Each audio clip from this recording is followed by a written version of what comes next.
The eviction notice was pink and final. Baek Sooyeon stared at the taped lines on his apartment door, crisp adhesive marks from the landlord's notice, and felt something in his chest go quiet. Not empty. Quiet. There was a difference.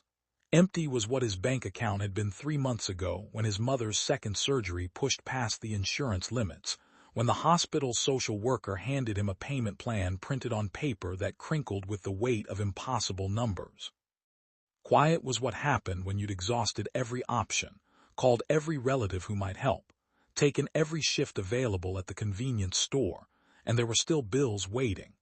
Still a woman in a hospital bed asking if you'd eaten. He had 48 hours to leave. The Joo Corporation building rose against Seoul's skyline like a monument to everything Sooyeon would never own, cutting the afternoon light into sharp geometry. 43 stories of dark glass and controlled angles, the kind of architecture that made you feel small the moment you walked through the revolving doors. The lobby alone was probably worth more than his family had made in a decade. Everything about it said power. Everything about it said this is a place where people like you do not belong.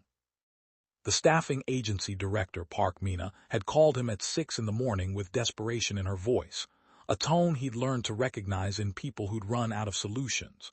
Her words came fast, stepping over each other like she needed to get through this conversation before he said no. "It's the assistant position for the CEO," she'd said, not meeting his eyes even though they were only connected by phone. Kangwon. Joo Kangwon. Sooyeon had heard the name. Everyone in Seoul's employment circles knew it the way people whisper about storms. 9 days. That was the average tenure. The last 3 assistants had walked out mid-morning. One had cried in the company bathroom and never came back. The staffing agency had stopped even trying to fill the position through normal channels, had reached the point where they called desperate omegas at dawn, and offered money that seemed impossible because it matched the impossibility of the job. "The regular agencies won't send candidates anymore," Park had said, her words tumbling out. "We've tried everything. Every placement service has flagged the position as high risk. But you need the work, and the pay is triple what we normally offer entry-level positions. I know it's not ideal, I know the reputation is." Sooyeon had said yes before she finished the sentence. He'd said yes because his mother's hospital room had a window overlooking the river, and the curtains were pale yellow, designed not to close completely because natural light was supposed to help with recovery. He'd said yes because his mother had smiled at him that morning, her hands still weak but her eyes clear, and asked if the new job was working out. He'd said yes because recovery would take money, and he had neither time nor alternatives left. Welcome to Boys' Love Stories, where emotions run deep, love leaves its mark, and every heartbeat tells a story. Whether it's passion, heartbreak, or second chances, you're in the right place. So sit back, relax, and enjoy today's unforgettable journey. Don't forget to like, subscribe, and tell us what country you're watching from. The office was silent when he arrived at 8:15 on Wednesday morning. Not the comfortable silence of an empty building, but the held-breath silence of people waiting for something to go wrong. The air itself seemed to be waiting. The assistant's desk was positioned outside a corner office wrapped entirely in glass, transparent walls that made privacy impossible, that made every moment of work visible to anyone passing. Through the transparent walls, Sooyeon could see the alpha seated at his desk, already deep in work, his profile sharp enough to cut glass. Joo Kangwon didn't look up when Sooyeon was shown to his desk.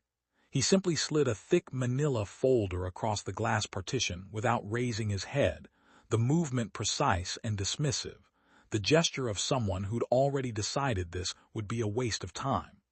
The folder landed with a soft thud against Sooyeon's workspace.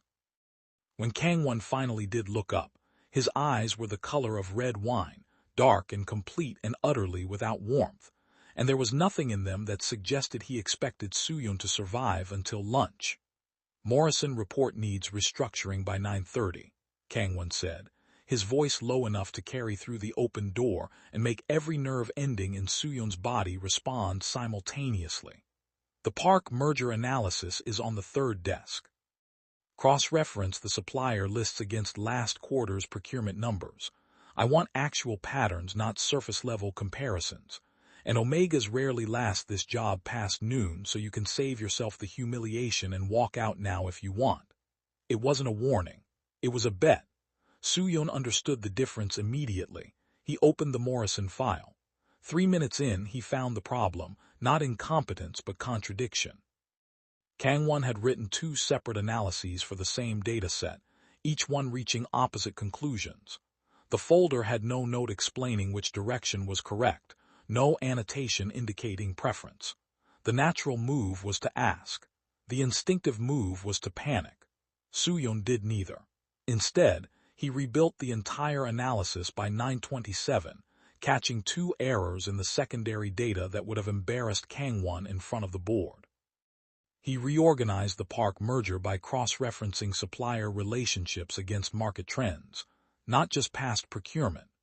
He delivered everything to Kangwon's desk 4 minutes early, placed it silently beside the CEO's keyboard, and walked back to his workspace without apology, without explanation, without the trembling gratitude that Kangwon clearly expected. For the first time in longer than he could remember, Joo Kangwon looked up from his work and actually saw the person in front of him, and something in the office shifted. By the 3rd day, people started watching Sooyeon the way people watch something they cannot explain. The executive assistant desk had been empty long enough that no one expected it to fill. Desks like that accumulated dust and bad luck, became a kind of monument to failure and organizational dysfunction. But Sooyeon had walked in Wednesday morning, organized the coffee station that hadn't been touched since the last assistant left, and by Thursday was running reports that Kangwon himself had been handling.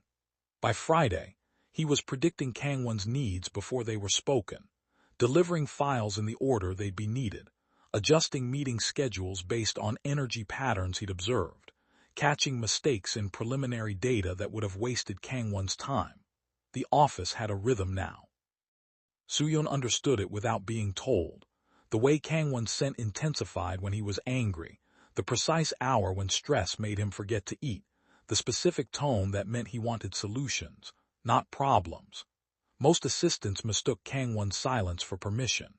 Sooyeon understood it as a kind of conversation happening in the space between what was spoken and what was actually needed. A woman named Hyun appeared at his desk on Friday afternoon. She was a senior account manager, sharp-eyed and careful in the way of people who'd learned to navigate dangerous places. She didn't sit. She just stood there with her arms crossed like she was delivering bad news at a funeral, like this conversation mattered enough to keep her standing. "You should leave," she said quietly, her voice low enough that only Sooyeon could hear. "Before you get attached to the money, before you start thinking this might work out, that you've found somewhere safe. This isn't safe." Sooyeon didn't look away from his monitor. How long did the others last? The one before you made it to lunch, started crying at his desk by 12 o'clock and just left without saying anything. The one before that lasted 5 days and cried in the supply closet every afternoon. The one before that, Hyun paused, like she was deciding how much truth he could handle. There was a drinking problem involved, but the position itself, the position breaks people. Kangwon's not mean exactly. He's incapable of seeing anyone as anything other than a potential threat, Sooyeon asked. Hyun made a sound that wasn't quite a laugh. Because 5 years ago, his own family sold him out. His uncle walked straight into the Joo Corporation offices and handed merger documents to a rival company.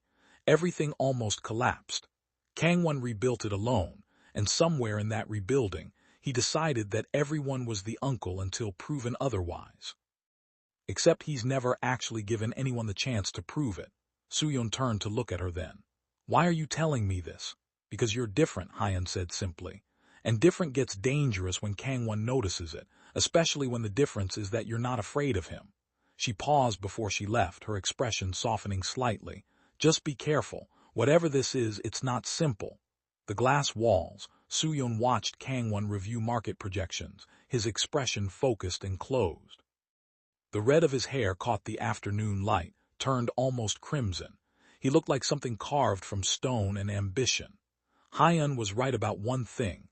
Kangwon was looking at him through the glass partition with an expression Sooyeon had never seen before. Not anger, not dismissal, something that looked almost like curiosity, which was infinitely more dangerous than either. Kangwon's gaze held his across the transparent walls for exactly 3 seconds. Long enough for Sooyeon to understand that being noticed by someone that powerful was not the same thing as being safe. Monday morning, Kangwon did something unprecedented. He walked out of his office, crossed directly to Sooyeon's desk, and leaned against it with the casual confidence of someone who'd never once been told no. The gesture was territorial. It was also intimate in a way that made the entire office go very still. 30 days, Kangwon said. His voice was different without glass between them, closer, more direct, carrying undertones that made Sooyeon's pulse jump. Stay for 30 days and I'll double your salary. Quit before that and you walk with nothing but the paycheck you've already earned. Prove yourself beyond that, and we'll talk about a permanent position with benefits your mother's hospital will actually accept. Kangwon knew about his mother. The realization hit Sooyeon like cold water. He'd never mentioned it, never complained, never let anything personal cross into the professional space between them. But Kangwon had known, which meant Kangwon had looked into him, had investigated the person he'd decided to keep. That level of attention could be a threat or a promise, depending on what Kangwon intended to do with what he'd learned. Sooyeon could have been terrified by that. He could have understood it as an invasion, a reminder that his boss saw him as transparent, infiltrable, worth controlling. Instead, he stood up slowly and met Kangwon at eye level, something most people never did, based on the way the alpha seemed momentarily caught off balance by someone not backing away. Don't need your pity, Sooyeon said. His voice was steady, and that steadiness seemed to surprise Kangwon more than anger would have. And I don't negotiate from a position of need. If you want me to stay, ask me like you're asking another human being, not like you're testing a dog to see if it will obey. One's jaw tightened. For a moment, the quiet rage that usually stayed trapped behind his eyes surfaced like something breaking through water. Then, impossibly, something that looked almost like respect flickered across his face, and he tilted his head slightly like he was seeing Sooyeon for the first time. Stay, Kangwon said simply. Because you're better at this than anyone I've hired. Because the office runs differently when you're here. Because I can't stop watching you work, and I need to understand why that is. Sooyeon said, okay. It wasn't the word that mattered. It was the way neither of them looked away while he said it, the way the silence afterward felt like a door closing on something and opening onto something else entirely. It was the realization that had been building since Wednesday, that Kangwon had been searching for someone willing to stand inside his coldness without flinching, and Sooyeon, running out of reasons to be afraid, had already decided to try. When Kangwon walked back to his office, he didn't close the glass door behind him. He left it open, a small gesture that might have meant nothing except that everyone in the office noticed. The boundaries had shifted. Whatever this was, it had already begun, and there was no walking back from it. Sooyeon's first official week, inside Kangwon's world, started with a conference room that probably cost more per square foot than his mother's entire apartment. The merger negotiation was happening live. Japanese investors across a polished table, each one radiating the kind of careful control that came from generational wealth and international boardroom experience. Kangwon moved through the conversation like someone fluent in a language that operated beneath words, beneath the surface of what was actually being said. His tone never changed. His expression remained composed.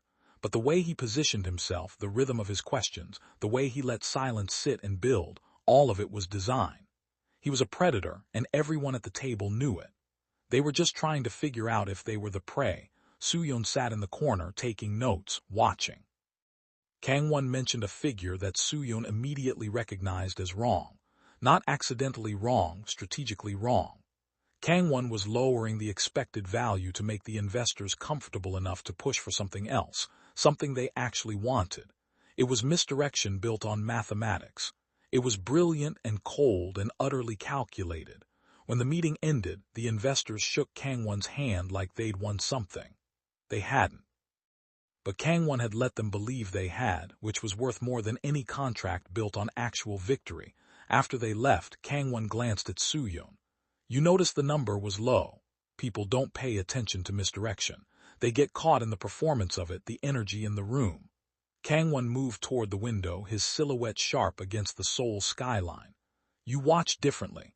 You see the actual game underneath the game. That's rare.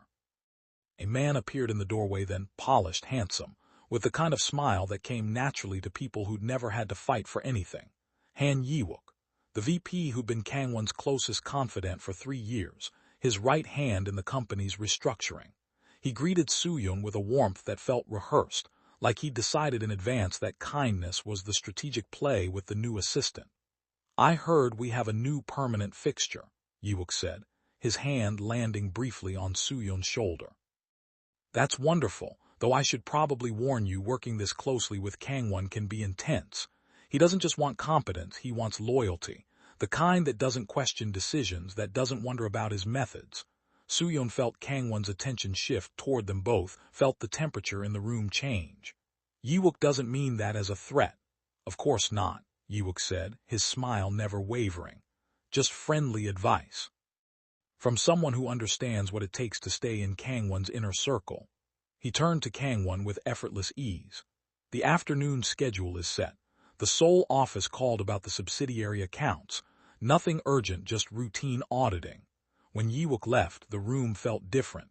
Sooyeon couldn't define how or why, but something underneath the surface had shifted, had tilted slightly off balance.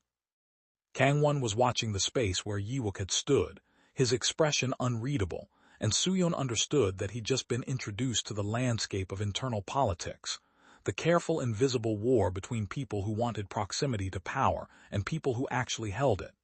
He seems nice, Sooyeon said carefully. Yi-wook is many things, Kangwon replied, his attention returning to the window. Nice is sometimes just a strategy people use when they want something from you. The coffee arrived Tuesday morning exactly the way Sooyeon drank it, warm, no sugar, with just enough milk to change the color slightly to a soft tan.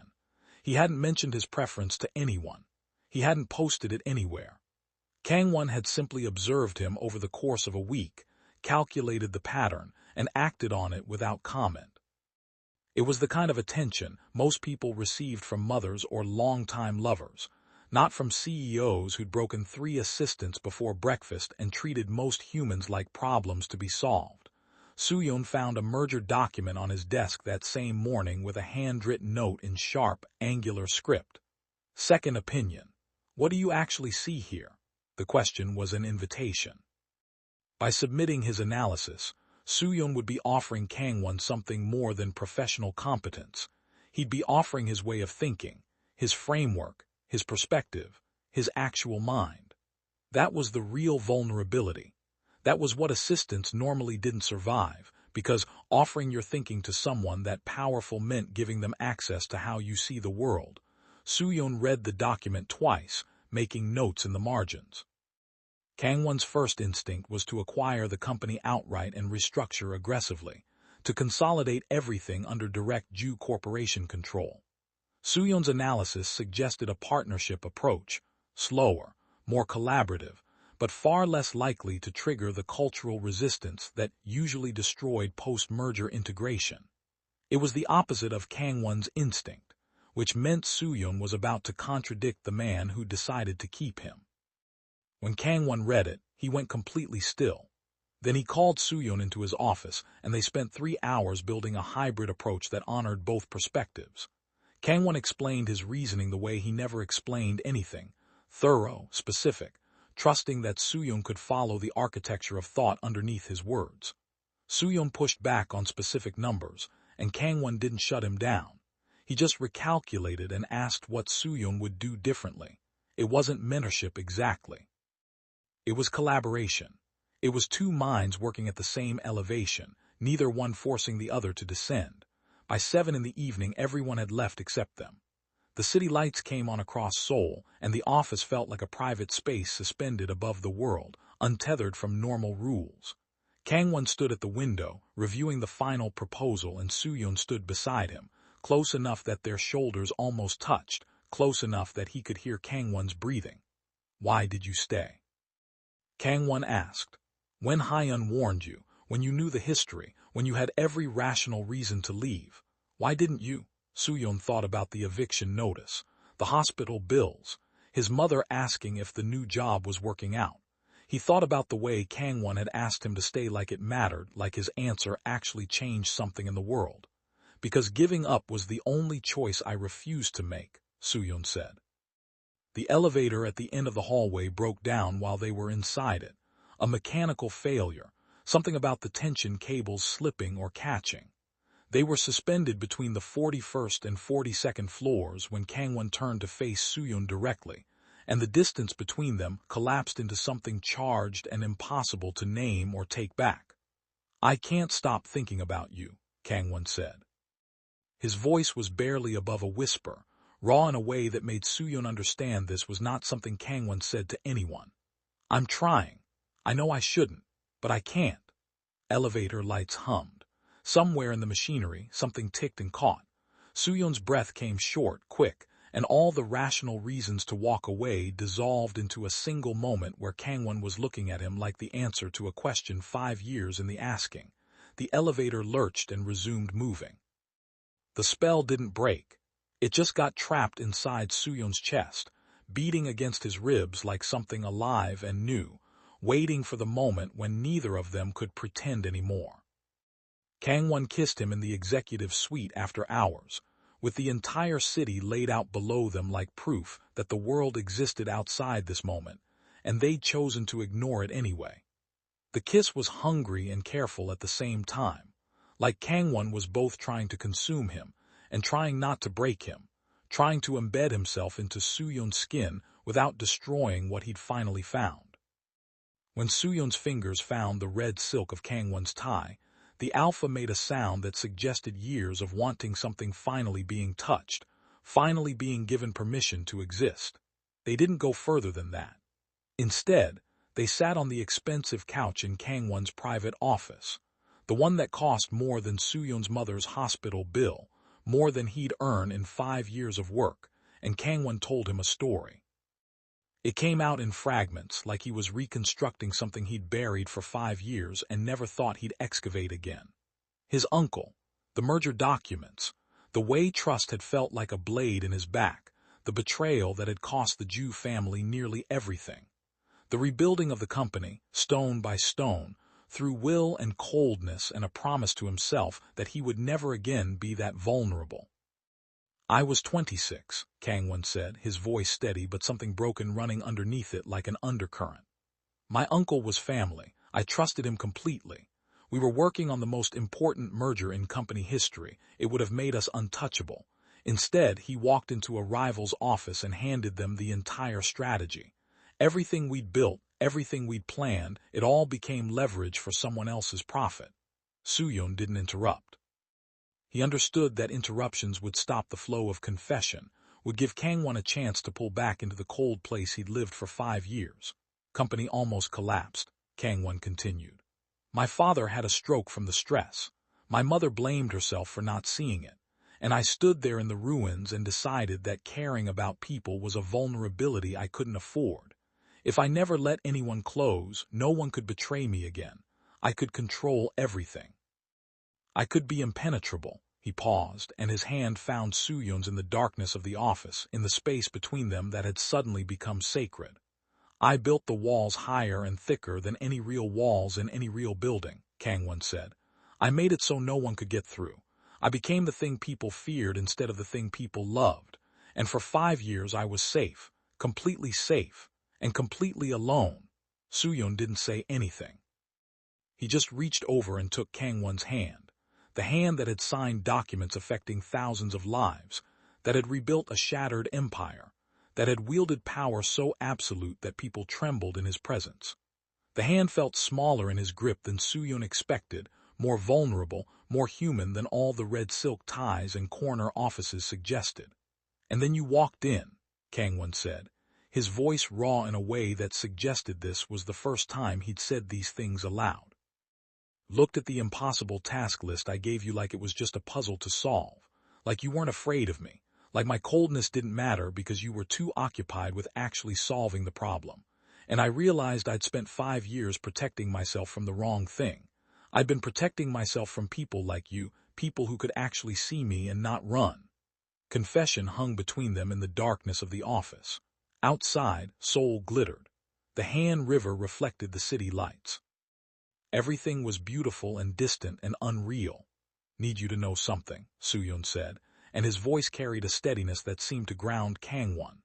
I'm not going to betray you, not because I'm afraid of you or because I need something from you, but because I've spent my whole life being invisible, being overlooked, being the kind of person that staffing agencies call at 6 in the morning to fill the jobs no one else will touch. And for the first time, someone looked at me and actually saw me. And that's not something I'm going to throw away. Kangwon looked at him with an expression that suggested he was trying to memorize the moment, trying to embed Sooyeon's words into his bones so he could never forget them, never doubt them, never question them even in the darkest moments. Also not going to disappear just because things get difficult, Sooyeon continued. I stayed when I could have left. I'm going to keep staying, even when you're cold, even when you're scared. Even when all the evidence points toward running. I'm going to stay. Kangwon pulled him closer, and they sat like that in the apartment overlooking the river, the cold CEO and the desperate Omega, finally allowing themselves to be exactly what they actually were. Not the powerful and the powerless. Not the ruler and the ruled. Just two people who'd found each other in the wreckage of their separate loneliness and decided that whatever this was, it was worth the risk. The subsidiary account audit was supposed to be routine. Sooyeon found the discrepancies on a Thursday afternoon while cross-referencing quarterly statements, numbers that didn't align, transfers that had no documentation, a pattern that suggested someone had been quietly siphoning funds for at least 2 years, maybe longer. The amounts weren't huge individually, but together they accumulated into something significant enough to destroy a career, enough to warrant investigation, enough to weaponize into a very particular kind of accusation. His first instinct was to bring it to Kangwon immediately.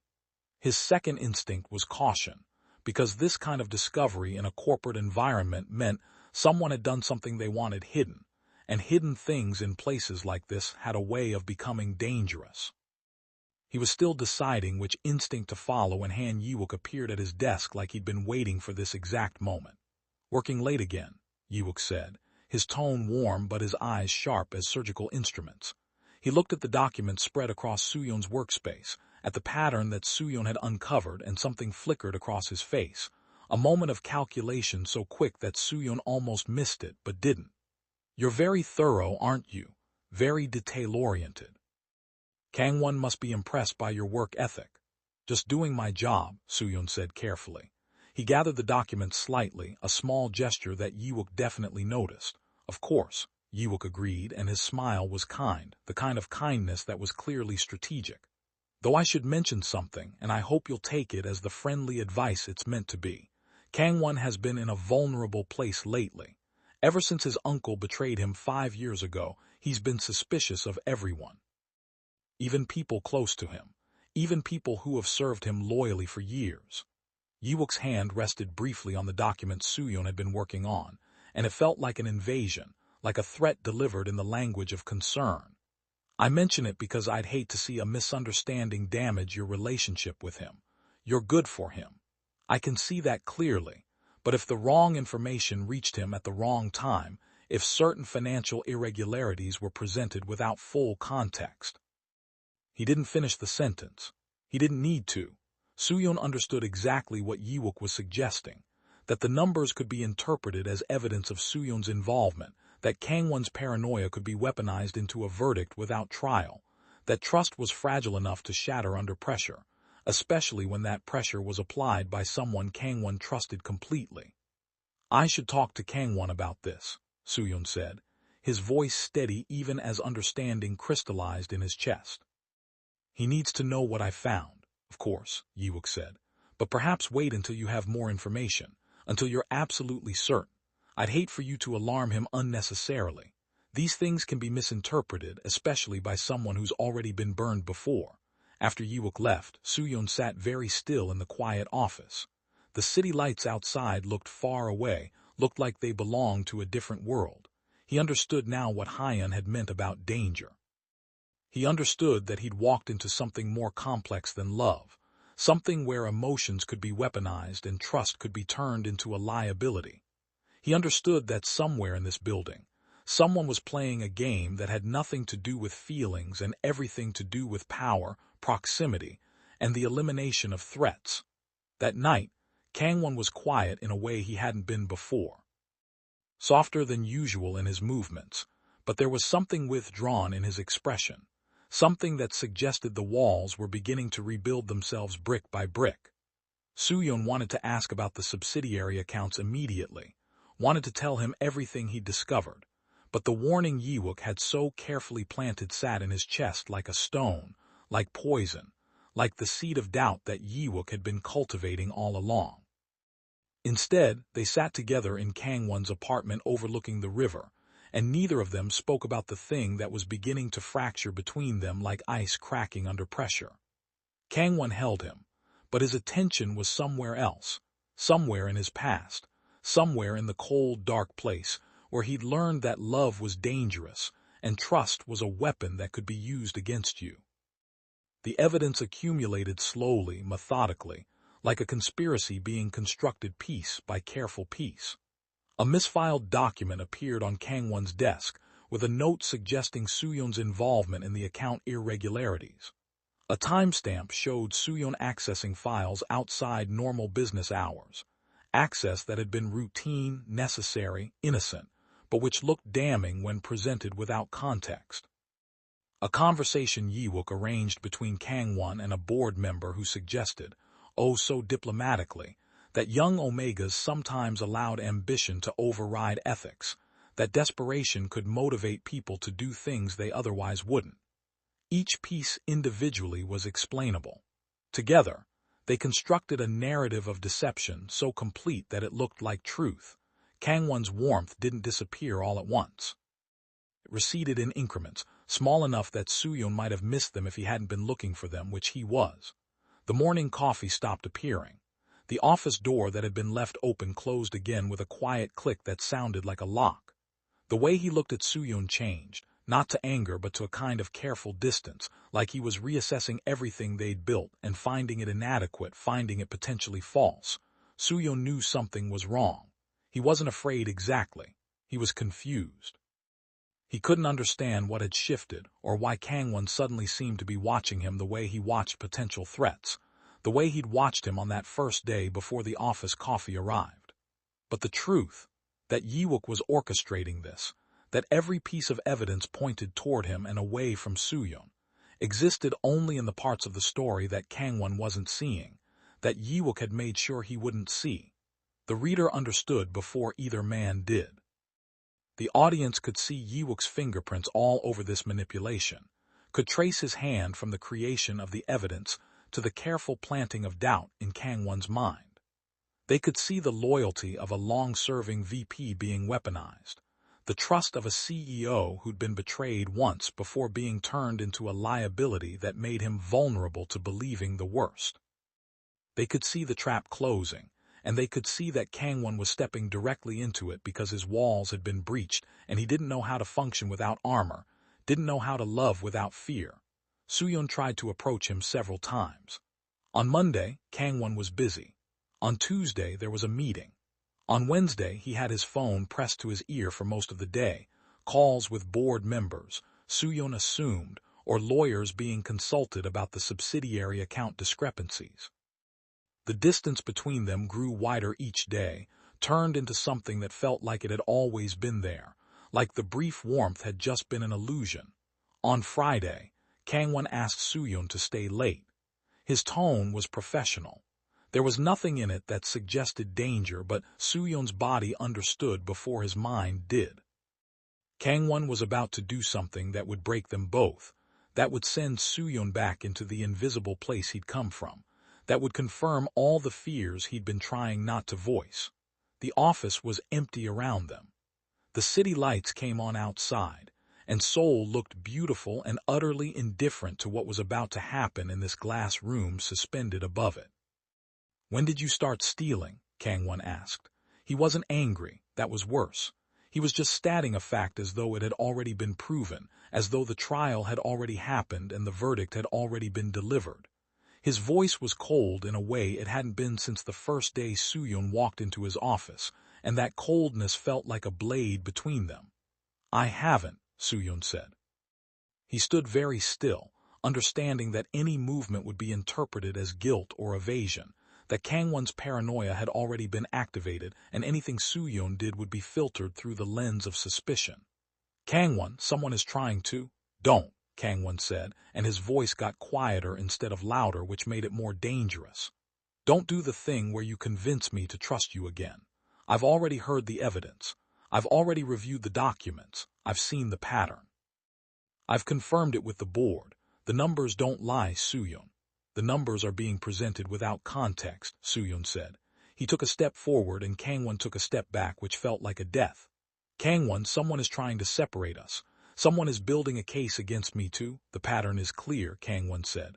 "I can see exactly how it was done. Small transfers, timing that aligned with your access to the files.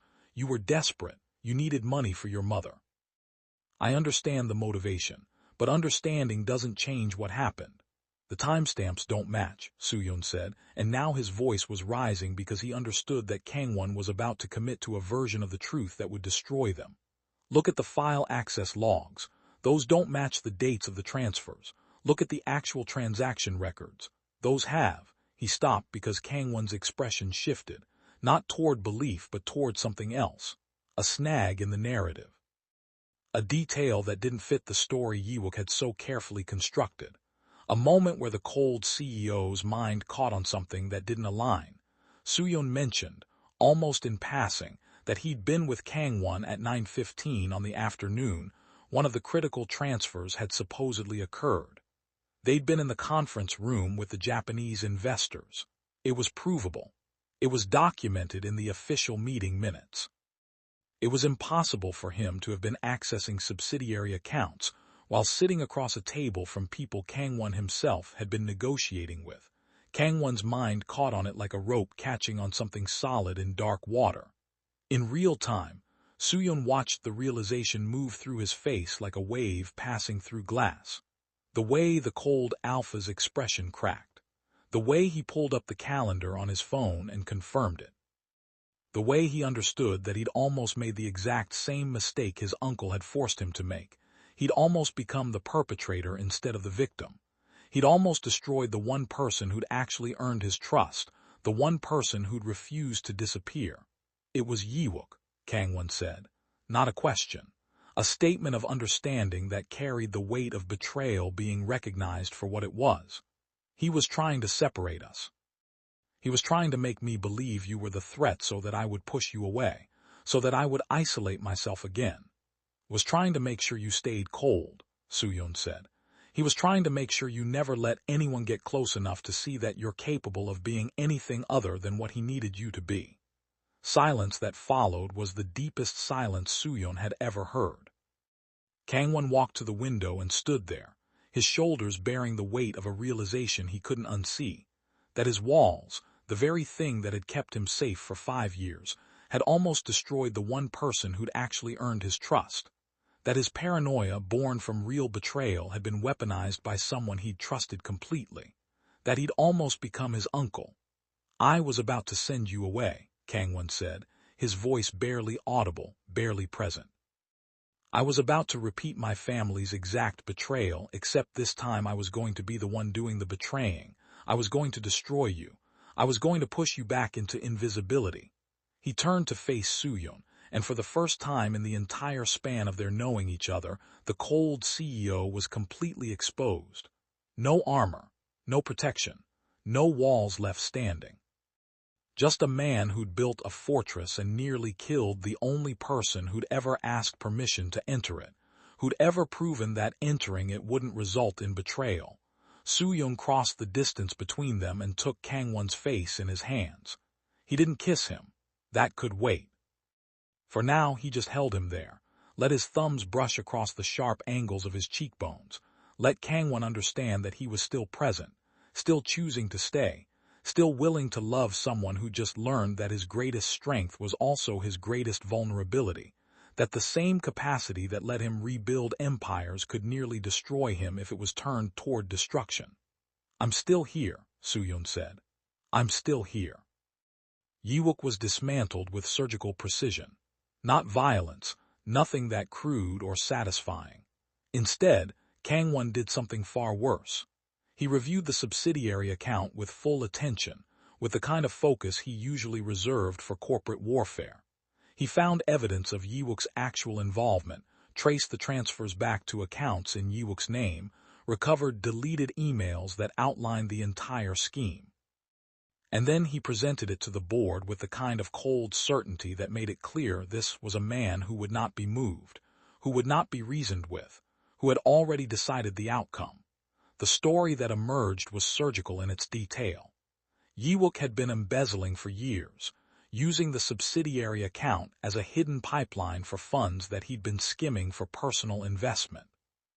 When Sooyeon stumbled onto the pattern, Yiwook's only solution was to redirect attention, to use Kangwon's known paranoia as a weapon against the people he loved.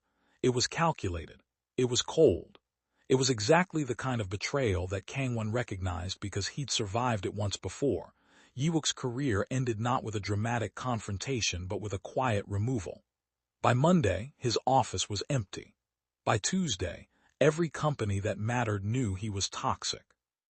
The corporate world has a long memory for people who weaponize trust, and Yiwook's would be very long indeed. But that wasn't the resolution. The resolution came later in Kangwon's apartment, where he stood in front of Sooyeon with his walls completely dismantled, with nothing left between them but truth. "I need to apologize," Kangwon said. "Not because you asked me to, but because I almost became someone I hate. And I need you to know that I see that. I see what I was about to do. I see how close I came to destroying you." Sooyeon didn't need the apology. He needed this. The moment when the powerful man became vulnerable, when the cold CEO became just a person who'd learned that trust wasn't a weakness if it was placed in someone who wouldn't break it, someone who would stay even when the evidence suggested leaving. "I'm not going anywhere," Sooyeon said. "I came here with nothing. I was going to be homeless, and you gave me a choice. You gave me a place. You gave me a reason to believe I could be more than invisible. I'm not going to disappear just because things got hard." They stood like that in the apartment overlooking the river, the city glittering below them like proof that the world had continued turning even while they were learning how to love each other, even while they'd nearly destroyed each other, even while they'd found their way back to the only solid ground either of them had ever known. 3 months later, everything was different. The company restructuring that Kangwon and Sooyeon had begun together was complete. The subsidiary accounts had been audited by external firms, cleared of any wrongdoing and reorganized under new management. The corporate landscape had shifted, and Sooyeon had shifted with it. 6 months later, Sooyeon walked into the conference room as head of operations, running point on the company's most sensitive accounts.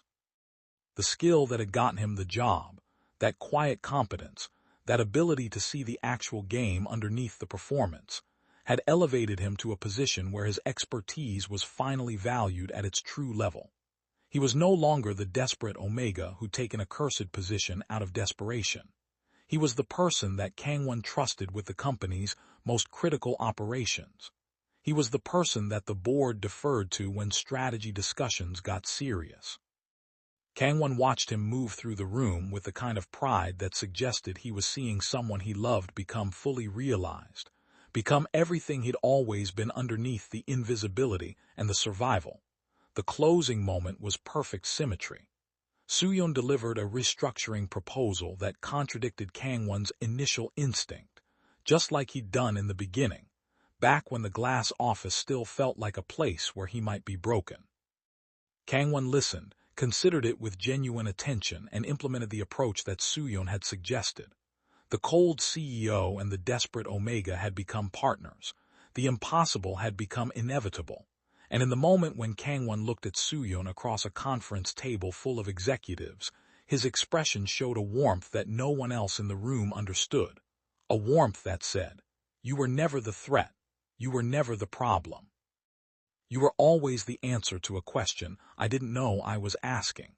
You were always the reason I needed to take the walls down." His mother was healed now. She worked in the administrative division of the Joo Corporation, and her medical bills had been paid in full more than a year ago. She'd watched her son rise from an eviction notice to a position of real power, and she understood what that meant. She understood that her son had walked into a building he had no business entering, and had convinced the most dangerous person in Seoul that he was worth keeping. Sooyeon's hair was still blue, dyed that way deliberately now as a symbol, as a choice. Kangwon's was still red, sharp and unmissable, the color of fire and power, and all the things he'd built from wreckage. Together, they looked like the thing they actually were. Two people who'd found each other in the cold, who'd learned to trust in a place where trust was currency, who decided that love was worth the risk of being destroyed. If this story reached you, if these words found something in your chest that recognized itself in Kangwon's walls or in Sooyeon's quiet refusal to disappear, then you already know what needs to happen next. You already know that the people who survive the coldest rooms aren't the loudest ones. They're the ones who refuse to hand over their hope for free. They're the ones who see the actual game underneath the performance and refuse to play it small. Subscribe and turn on notifications so you never miss a new story like this one. Because we're building a catalog of Korean BL anime narratives that celebrate the people everyone overlooks, the people everyone underestimates, the people who walk into impossible situations and refuse to break. Share this with someone who needs to understand that being seen by the right person is worth every risk. Drop your thoughts in the comments. Tell us what this story meant to you. Tell us about the walls you've broken through, the people you've trusted against all evidence, the moments when you decided to stay instead of disappear. Tell us your story. Because stories like this exist for people who have been told they weren't enough, and the truth is, you always were. You just needed someone brave enough to finally see it. Thank you for staying until the end. We'll see you in the next one.